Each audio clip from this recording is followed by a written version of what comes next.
Hello and welcome to today's Almost a Daily Devotion. We're in the Gospel according to John. We're going to pick up where we left off yesterday in chapter 20, verse 24. It goes like this. The other disciples told Thomas, "We've seen the Lord." But he replied, "Unless I see the nail marks in his hands and put my finger in the wounds left by the nails and put my hands into his side, I won't believe." After 8 days, his disciples were again in a house, and Thomas was with them. Even though the doors were locked, Jesus entered and stood among them.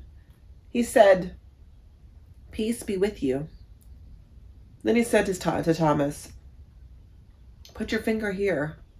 After 8 days, his disciples were again in a house, and Thomas was with them. Even though the doors were locked, Jesus entered and stood among them. He said, "Peace be with you." Then he said to Thomas, "Put your finger here and look at my sides. Put your hand into my side. No more disbelief. Believe." Thomas responded to Jesus, "My Lord and my God." Jesus replied, "Do you believe because you see me? Happy are those who don't see and yet believe." Thomas, like Peter, gets a bad rap.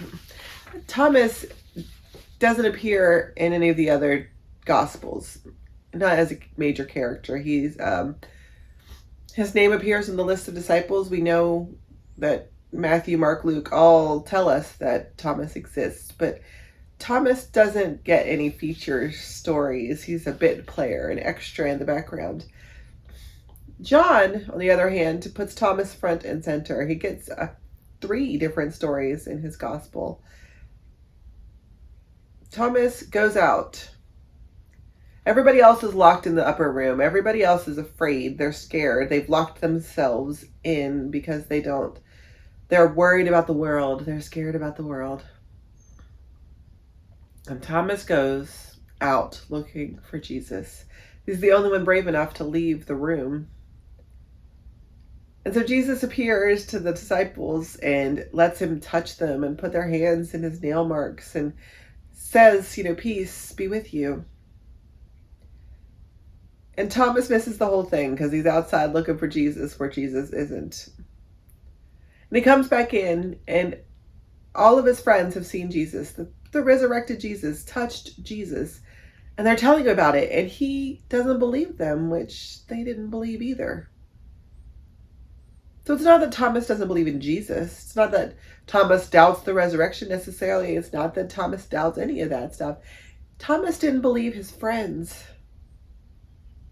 His friends who wouldn't have his back, who were too afraid to go out looking for Jesus.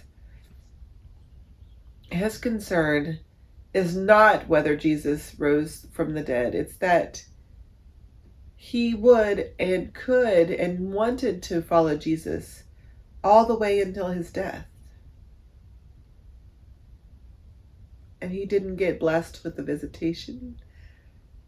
He was the most dedicated of all the disciples, and Jesus chose to show up to the ones who were afraid.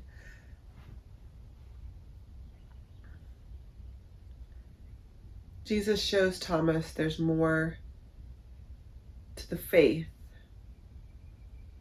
than leaping out in action. That sometimes we miss God because we're looking for God in the wrong places. Sometimes we miss God because we've locked ourselves in a room and refuse to leave because we're afraid. There's all kinds of ways that we miss out on seeing the resurrected God at work. But as soon as Thomas experiences God for himself, he goes, and he goes farther than anyone else. He acts, he moves with certainty, with clarity. And I think most of us would be in the same boat. I don't know that we would trust our friends to tell us that someone had been resurrected from the dead. Most of us want an experience of God that's personal, that's uplifting, that is ours. And yet most of us have to rely on the stories of others. Thomas didn't doubt Jesus. He doubted his friend's version